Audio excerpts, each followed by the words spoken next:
Bienvenue à la Genèse de la conscience. Ici Jean-Claude Gauthier. Aujourd'hui, le sujet du jour, la magie.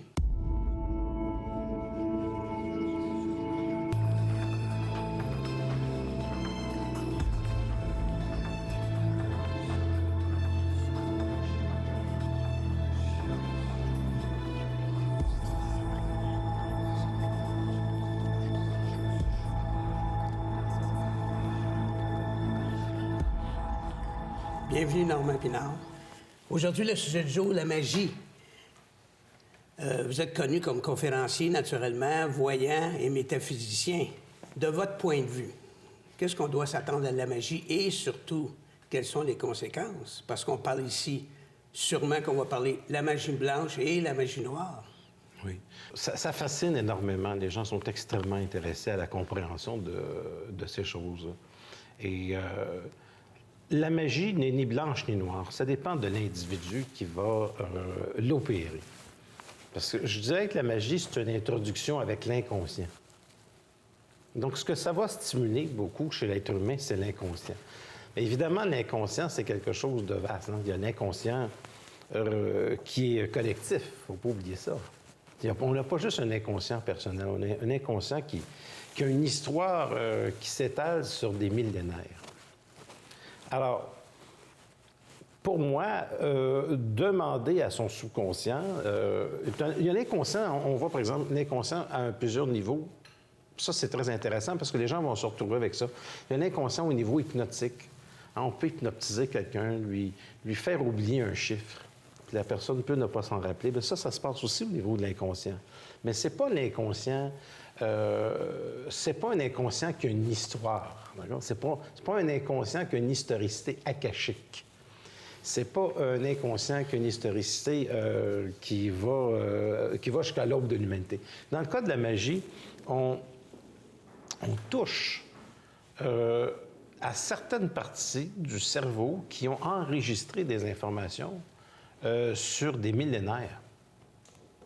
Donc, à partir du moment où on utilise des outils qui vont, je le dis d'une manière scientifique, exciter ces parties-là du cerveau, qui vont rehausser cette mémoire-là, que l'on retrouve d'ailleurs également dans les rêves, à plusieurs niveaux, parce qu'un rêve, c'est plusieurs étages de cet inconscient-là. Alors, ça dépend de l'opérateur, ça dépend de qui vous êtes. Donc, il y a des gens qui peuvent utiliser le Ouija board, vont dans l'idée de s'amuser une soirée. Bon, dans un party quelconque, je ne vois pas de problème par rapport à ça. Sauf qu'il en demeure pour moi que c'est excité des forces qui sont attachées au subconscient, et l'inconscient n'est pas détaché des forces qui sont dans la mémoire akashique de l'humanité.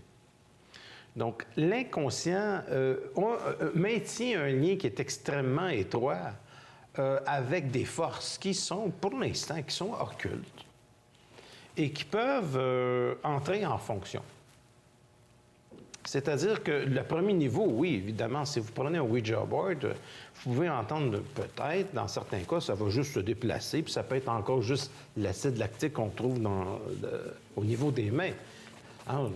Mais quand ça commence, la table commence à monter un tout petit peu, là, comme Philippe le fantôme, l'expérience qu'on a réalisée en 1900, je pense en 67. Évidemment, Philippe le fantôme, ici, là, au niveau de la forme, parce que Philippe le fantôme n'avait jamais existé, en fait. On a simplement dit à des gens qui étaient voyants, bon, il existe quelqu'un qui est mort ici, qui s'appelle Philippe, et puis essaie d'entrer en contact avec. Alors, au niveau de l'inconscient des gens qui étaient là, ils ont réussi à faire monter la table, puis on n'était plus capable de la baisser, cette table-là. Alors, ça, c'est filmé, vous avez trouvé ça sur YouTube, là, l'expérience de Philippe le fantôme.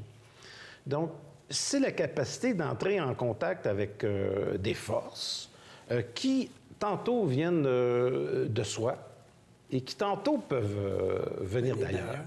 Quand ça vient d'ailleurs, là, c'est qu'on peut perdre le contrôle. Effectivement, ces gens-là sont ceux qui peuvent dominer ces forces-là, alors qu'ils ne savent même pas de quelle façon ça fonctionne. Bien, voilà le problème, c'est qu'il faut savoir un petit peu comment ça fonctionne. Et il faut avoir un petit peu lu, étudié, il faut se documenter. Et est-ce que c'est dangereux? Ça dépend encore de l'opérateur.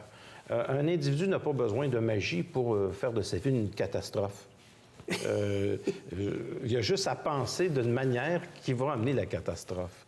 Il y a des gens qui ont une perception de la réalité qui est extrêmement négative. Et juste la programmation neurolinguistique de tout ça va faire en sorte que l'approche de la réalité vont toujours attirer des mauvaises choses. Plutôt que d'être au bon moment, à la bonne place, ils vont être à la mauvaise place au mauvais moment. Beaucoup plus souvent que la moyenne. Donc, si on en fait des statistiques en laboratoire, là, plus souvent. Donc, c'est une porte, c'est sûr, quand on parle d'études de la magie blanche, de la magie noire, c'est une porte qui permet d'ouvrir sur d'autres dimensions de l'inconscient. Un inconscient qui est à la fois personnel, un inconscient qui est à la fois collectif. Et dans la collectivité, un inconscient, je dirais aussi, qui vient de l'âme, donc qui vient de l'aube de l'humanité, l'inconscient akashique. Cela est un petit peu plus délicat. Je me rappelle avec des amis, un jour, je voulais m'amuser comme ça. Et j'ai dit, je sais comment avoir du vent. Je ne vous dirai pas avec qui je fais affaire pour le demander, mais j'avais un ami comme ça, j'ai dit, tu vois, ton truc à poubelle, dans le temps, il y avait des sacs, mais lui, c'est en métal. C'est en plein ce que ça me prenait. Et on était comme ça dans le jardin. J'ai dit, tiens, on va faire monter un petit peu le vent. Puis là, ça a commencé à brasser un tout petit peu. J'ai dit, veux-tu maintenant que je le renverse ou est-ce que tu veux que ça reste bien tranquille? Il a dit non. Il dit, j'aimerais que ça reste tranquille. Il dit, tu as compris maintenant. Alors, sois sage. Donc, c'est parler aux éléments de la nature, c'est parler aux forces. On peut parler à la nature. Ça m'amène à poser la question que la femme, elle a une différente approche de l'homme au niveau de la magie. La femme, souvent, va tenter de spiritualiser son approche, tandis que l'homme, il recherche souvent, c'est le pouvoir derrière la magie. Bien, la femme est pouvoir. La femme est pouvoir. Il y a de la force dans la femme. Je ne dis pas que ça ne fait pas de dégâts. On s'entend là-dessus. Il y a de la force dans la femme, de la puissance dans la femme. Et elle est considérée comme puissante puisque au niveau de akashique, elle enfante. Donc, par le fait même, elle fait apparaître dans le visible quelque chose qui n'existait pas. Donc, elle est donneuse de vie. Alors, par le fait même, c'est un principe magique, le monde de la femme. À la question que vous m'avez posée, c'est plus spirituel chez une femme. L'homme, lui, il cherche le pouvoir. Le pouvoir. C'est une question qui est très intéressante et c'est pour ça que je disais tantôt, c'est très relatif, les gens qui s'intéressent à ça. Bon, moi, je suis d'accord avec ce que vous dites. Oui. La recherche chez la femme, elle peut être plus spirituelle. Chez l'homme, ça peut être aussi spirituel, mais chez certains, ça peut être une recherche de pouvoir. Je ne vais pas toutefois en faire une règle qui est définie d'une manière absolue, parce qu'on peut retrouver aussi le pouvoir chez la femme et le pouvoir chez l'homme. Donc, toutefois, pour moi, devenir conscient, c'est acquérir du pouvoir avec de la magie ou pas. Devenir conscient. On ne devient pas conscient juste parce qu'on veut rester dans son salon puis rien faire. On devient conscient, on fait un travail sur soi justement parce qu'on veut avoir le pouvoir d'avoir une faculté qui nous permet d'accéder à une vie qui est plus agréable. La conscience, là, quelqu'un qui travaille sur sa conscience, je sais pas moi, quelqu'un qui peut aussi aller voir un thérapeute va faire la même chose. Si c'est un bon thérapeute, à partir du moment où on commence à travailler sur soi, on est censé se défaire des anciens engrammes, de se défaire des anciennes mémoires. À partir de ce moment-là, l'individu, une fois qu'il est décongestionné, ça s'appelle une catharsis. Je ne dis pas que la personne se met à sauter dans le bureau du médecin, je ne sais pas, mais c'est quelqu'un qui comprend où il est rendu dans sa vie. Alors, à ce moment-là, en temps normal, sa vie devrait commencer à changer à partir de ce moment-là. Lorsque vous avez des rencontres avec des gens, vous faites de la voyance, mais aussi, vous avez la tâche souvent d'être obligé de les aider, ces gens-là, avec ces facultés médiumniques ou autres qu'ils ont et qu'ils ne peuvent pas contrôler. Mais il y a des gens qui me demandent pour des facultés médiumniques, mais il y en a beaucoup qui me demandent, moi, en ce moment, je suis rendu là, qu'est-ce que tu ressens? Alors, je vais y aller à ce moment-là avec la voyance. C'est pas tout le monde qui va me demander de facultés médiumniques. C'est-à-dire les gens me demandent... des gens qui viennent dans mes conférences veulent savoir un peu comment les choses fonctionnent. Les gens qui viennent me voir en consultation, c'est des gens qui veulent avoir un cue, un point de départ pour dire « je voudrais savoir qu'est-ce qui se passe dans mon futur ». Ils ne viennent pas pour autre chose que ça. Ma job à ce moment-là, c'est de dire « c'est ça ». Si je sens que la personne est capable de le prendre, je vais essayer de lui dire « ton futur, c'est ça, mais si tu faisais ça, ça pourrait devenir ça ».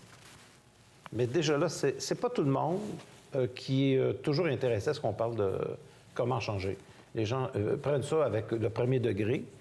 Et le premier degré, pour eux, c'est souvent juste savoir comment est-ce que ça peut changer, puis qu'est-ce qui va arriver, si c'est une bonne idée de faire tel placement ou des trucs comme ça. Alors, évidemment, pour moi, c'est un ressenti dans ma réalité. Donc, étant donné qu'il y a un ressenti dans ma réalité, je sais quoi faire quand c'est le temps. Mais pour les gens qui ne l'ont pas développé, évidemment, je vais devenir de l'aide pour eux pour les aider à les orienter. Mais là, on n'est pas... Dans la magie, on est dans la sensibilité. Cette fameuse sensibilité qui fait partie d'une conscience, qui fait partie d'une totalité au niveau de la conscience. Alors, pour en revenir à la magie, parce que les gens posent toujours cette question, est-ce qu'on peut se retrouver qu'un monstre dans sa chambre? Écoutez, on peut entendre des coups. On peut se retrouver effectivement avec des forces, et c'est la raison pour laquelle c'est peut-être préférable d'être très détendu, de prendre ça au premier degré lorsqu'on s'amuse avec ça. Mais si vous allez dans différentes religions, je connais pas de gens qui mentionnent que c'est une bonne chose. Alors, cependant, je dis simplement, ici en Amérique, on ne peut pas empêcher la curiosité des gens. Voilà. Alors, c'est une curiosité qui existait dans les années 60, qui était très forte, mais il y avait aussi tout un mouvement de magie. Il y avait Anton LaVey, en fait, je veux dire, c'était quand même des bonhommes remarquables à leur époque. Un peu avant, tu as eu Aleister Crowley, c'était quand même pas des petits messieurs, c'était des gens intéressants. Donc, c'est sûr qu'en arrière de ce qu'on appelle du Ouija board, il y a toute une science qui permet de jouer, entre guillemets, avec les facultés akashiques de l'humanité. Mais là, il faut s'arranger pour ne pas être aux prises avec, parce que si vous faites affaire avec des petites créatures, n'est-ce pas, qui peuvent vous rendre quelques petits services, vous pouvez être aux prises avec. Parce que ce monde-là, je ne sais pas si vous l'avez compris, c'est donnant-donnant. Alors, il faut être capable d'échanger des énergies. Maintenant, est-ce qu'il y a des sectes qui nappent des enfants, des ci, des ça? Écoutez, ça, je ne le sais pas. Je sais que dans les journaux, on va trouver à un moment donné, là, kidnappé, puis à un moment donné, il y a des journaux, ça va être là, les Illuminati, ça va être des extraterrestres, ça va être ci, ça va être ça. À un moment donné, ça déraille un tout petit peu. Il y a toutes sortes de mondes dans le monde. Il y a du monde qui sont un peu spécial. Bon, et je dis simplement, je ne crois pas qu'il faut mettre sur le dos de la magie tout ce qui se passe, là, tout ce qui se passe dans notre cher monde. Je pense qu'il faudrait surtout le mettre sur vivons-nous dans un monde intelligent ou alors pas intelligent. Ça serait que ça se situe beaucoup plus là qu'au niveau de comprendre comment fonctionne la magie. Donc, c'est sûr que ça fait intervenir des forces. Puis il faut être capable, avec l'âme, d'intervenir avec ces forces-là. Le problème, c'est que lorsque les individus sont aux prises avec la magie, ils sont incapables de se libérer de la mémoire de l'âme. C'est-à-dire que la magie, c'est l'histoire de la Terre. Quand je parle d'inconscient collectif, je parle d'une historicité qui appartient à la Terre. Ça ne permet pas à un individu de passer à une conscience qui est cosmique. Mais ça prend une science planétaire. Fait que les pyramides d'Égypte, tout ça, c'est une science planétaire qui a été très importante au cours des années 60 pour donner une conscience planétaire, dont l'Internet est un produit de ça. De toute manière, l'électronique, c'est toujours une manifestation dans la réalité d'une intuition magique. Alors maintenant, on peut parler avec quelqu'un qui est en France et on voit sa figure en temps réel. Donc, c'est une télévision qui va des deux côtés. C'est vraiment extraordinaire. Donc, il ne faut pas oublier que le développement de l'électronique dans les derniers siècles, ça a été le développement d'une magie matérialisée, mais sans danger. Mais sans cette électronique-là, on n'aurait jamais connu les Beatles, on n'aurait jamais connu des gens comme Elvis, on ne connaîtrait pas des chanteurs. Ça prenait absolument une équation qui était l'électronique. Alors, pour en revenir à l'âme, parce que c'est extrêmement important, l'individu qui fait de la vraie magie, qui se consacre, qui fait des messes, etc., la problématique, c'est il y a une énergie qui ne permet pas à l'individu de se libérer du karma de la Terre. Et il est aux prises avec le karma de la Terre. Donc, pour ceux qui veulent se réincarner, il ne s'agit pas de se réincarner. Il s'agit d'être libre. Se réincarner, revenir sur la Terre, ça ne veut pas dire nécessairement que la vie est intéressante. Non, peut-être pas tout le temps. Mais lorsque l'individu accède à une conscience qui est cosmique, à ce moment-là, il appartient à tout. Il appartient à ce qui est divin en lui. Et en ce qui est divin dans l'univers. Il appartient à l'univers. Contrairement à la spiritualité, il n'appartient pas à un groupe. Il s'appartient. Oui. Regardez, je vais vous donner ici un modèle. Pour un extraterrestre, lui montrer un Ouija board ou notre astrologie à nous, ça n'aurait aucune signification. Les planètes ne sont pas les mêmes, comprenez-vous? Donc, c'est vraiment la mémoire de la Terre. C'est pas la mémoire du petit gris, comprenez-vous? Lui, il ne peut pas être touché par ça. Donc, l'histoire qui appartient à des entités qui ne viennent pas de la Terre ne peuvent pas être touchées par notre mémoire cachée que nous. Alors, l'âme qui s'habitue à la magie ne peut pas se libérer de la Terre. Ça, c'est le grand danger de la magie. C'est comme si les gens tournaient en rond. Ils pensent obtenir des pouvoirs, mais dans le fond, ils se trouvent à tourner en rond parce qu'ils sont toujours dans le même processus. Il y a des processus d'échange, il y a des processus... Il y a toujours des comptes à payer. Et la magie comme telle, si ça donne quelque chose à un niveau, il faut comprendre que ça peut l'enlever à un autre niveau. Alors moi, ce que j'aime beaucoup, c'est que les gens qui vont travailler au niveau de la conscience, parce qu'à partir du moment où tu travailles sur la conscience, c'est comme si tu investissais pour ta propre banque.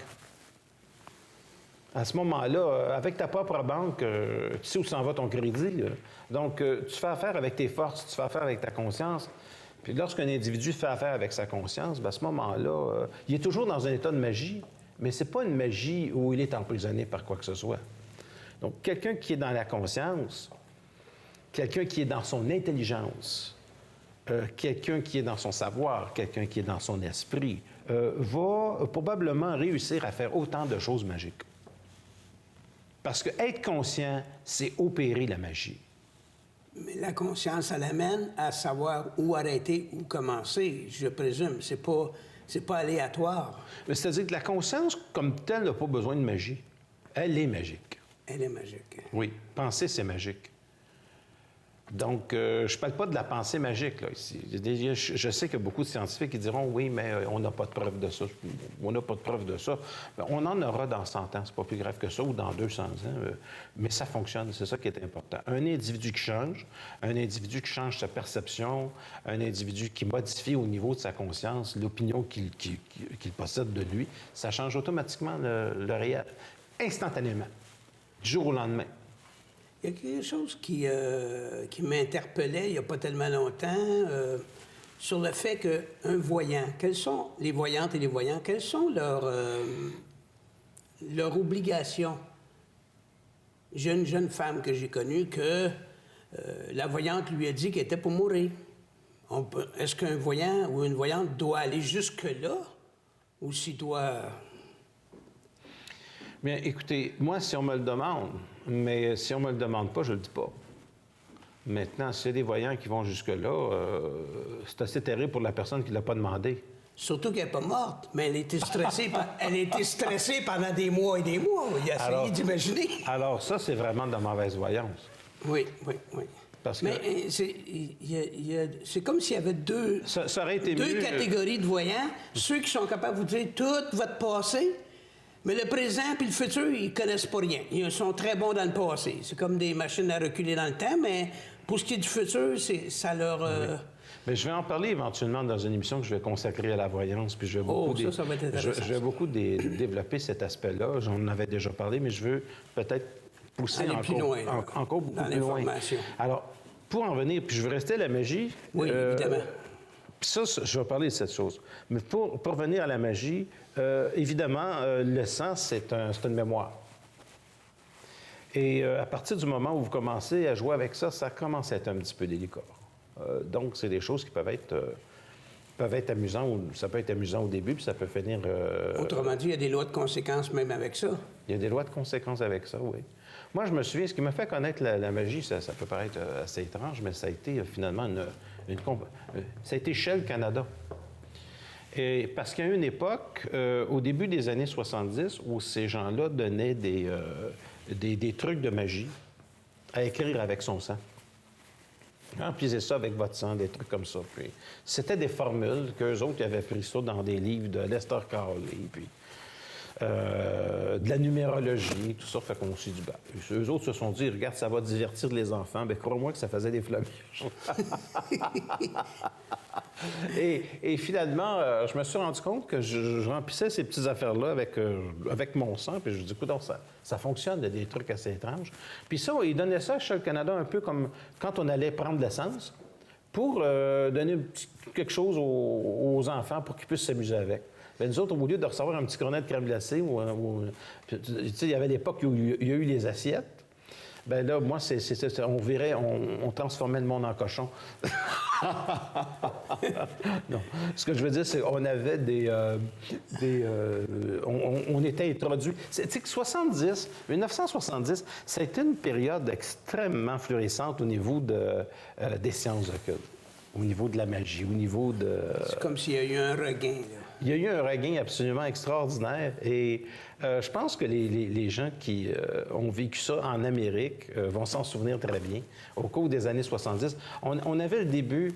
D'abord, on avait des gens comme Anton LaVey. On avait... dans le mouvement hippie, ils avaient beaucoup de croyances par rapport à la spiritualité et la magie. On avait dans l'album des Beatles, on voyait Aleister Crowley qui est sorti je pense, en 67. Et donc, c'était une période assez florissante. Et c'est pas la première fois, ce sont toujours des cycles. Les premiers cycles, c'est apparu avec Blavatsky dans la théosophie, donc on est en 1880 quelque chose. Donc, c'est juste des cycles, c'est-à-dire que même si un cycle s'arrête, il y en a un autre qui va recommencer. Ce qui est décevant, c'est qu'on est toujours à la même place. Les gens n'évoluent pas, n'apprennent pas de leurs erreurs. C'est comme si 2, 3, 4 générations oubliaient tout, puis après ça, ça avait tendance à revenir. C'est comme s'il y avait des forces en arrière de ça, carrément démoniaques, qui cherchent toujours à passer. Début des années 70 aussi, c'est le film des Exorcistes. On commence la série des films d'horreur, qui va prendre un pas qui est très différent de Psycho ou d'Alfred Hitchcock, qui lui appartient aux années 60, soit 1959. Donc, on arrive en 73 avec des exorcistes, mais jamais on a vu un film sur des possessions, puis un film si bien réalisé. Et donc, on entre et c'est aussi une époque aussi étrange. Hein? Il y a l'assassinat de Sharon Tate par Manson. On trempe un peu dans une espèce de climat étrange. Et Polanski fait un cinéma qui est aussi un peu étrange. Le bébé de Rosemary. 1969. C'était une ouverture vers autre chose. Oui, là. et qui a été filmé au Dakota Hotel, qui est l'hôtel où John Lennon va se faire assassiner 18 ans plus tard. Donc, et où Yoko Ono habite présentement. Donc, c'est tout un climat de Dakota Hotel. C'est un très vieux hôtel de New York qui est à côté de Central Park. Puis vous allez voir, si vous cherchez sur... YouTube, pour qu'est-ce que je dis? YouTube, oui, mais aussi Google, vous allez voir dans Google Earth, il est étrange comme hôtel.